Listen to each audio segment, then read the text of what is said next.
Magandang araw po sa inyong lahat mga kaibigan. Muli po Rods Motovlog nagbabalik. At ngayon po ay nagbebenta na ng sasakyan. And meron po tayo ditong unit Hyundai i10 2013 model. 7 years old pa lang po siya mga kaibigan. Sa halagang 240,000 negotiable pa po. Pakita ko po sa inyo. Yan. Hyundai i10.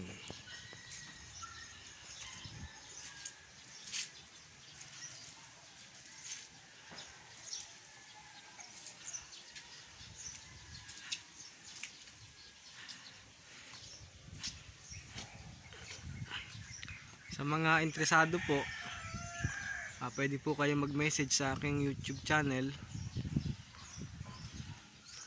Kung makikita nyo po, ang end ng number niya is 2. Ibig sabihin, February. Nung pong nakaraang February yan, na-rehistro na po yan. Kaya may expired po yan sa February 2021. Yan. Okay, buksan po natin para makita natin yung loob. Central lock po siya mga kaibigan. Yan. Ito po yung loob niya. Sa front po niya, power window po. Yan, automatic po siya mga kaibigan. Meron din po siyang sound. Yung sounds po niya okay, maganda po yung sounds niya. At ang isa pong kagandahan nito mga kaibigan, tingnan niyo po ninyo. Yung pong odometer niya o mileage is 44,424.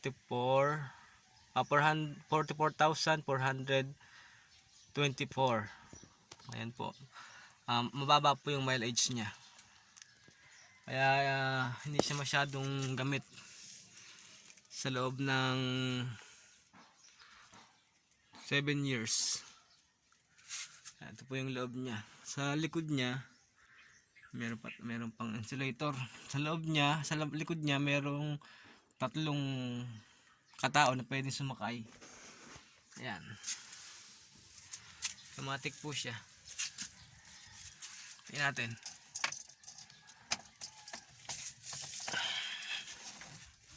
Dito naman po, ito yung lagay niya ng yan, manual. Naka-open deed of sale na rin po siya mga kaibigan. Kung gusto niyo pong i-transfer sa pangalan nyo, madali lang po. Tingnan natin yung likod. Yan, medyo maluwang-luwang yung likod niya. Lagay ng mga gamit.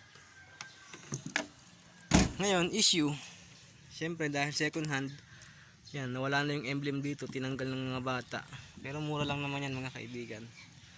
Tapos meron po siyang mga tulad niyan, konting gas-gas. Dito sa yan, gas-gas. Kasi mga bata, hindi may iwasan. Yan. Tsaka yan. Yan lang po. Yung makina niya okay naman. Wala po kayong magiging problema. Kung sakali pong mabibili nyo to, gasolina lang po ang inyong bibilhin, ang inyong gagastusin.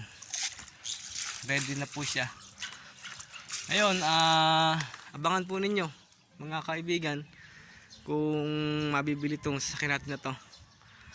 Para po malaman nyo, syempre kailangan updated po kayo. Kaya huwag niyo pong kalimutan na mag-subscribe sa YouTube channel ko. Pindutin nyo na rin yung notification bell, i-like at i-share para maraming makakita, para mabilis mabenta itong ating unit. At pag may bumili niyan, yan, i-vlog ko po ulit yan mga kaibigan.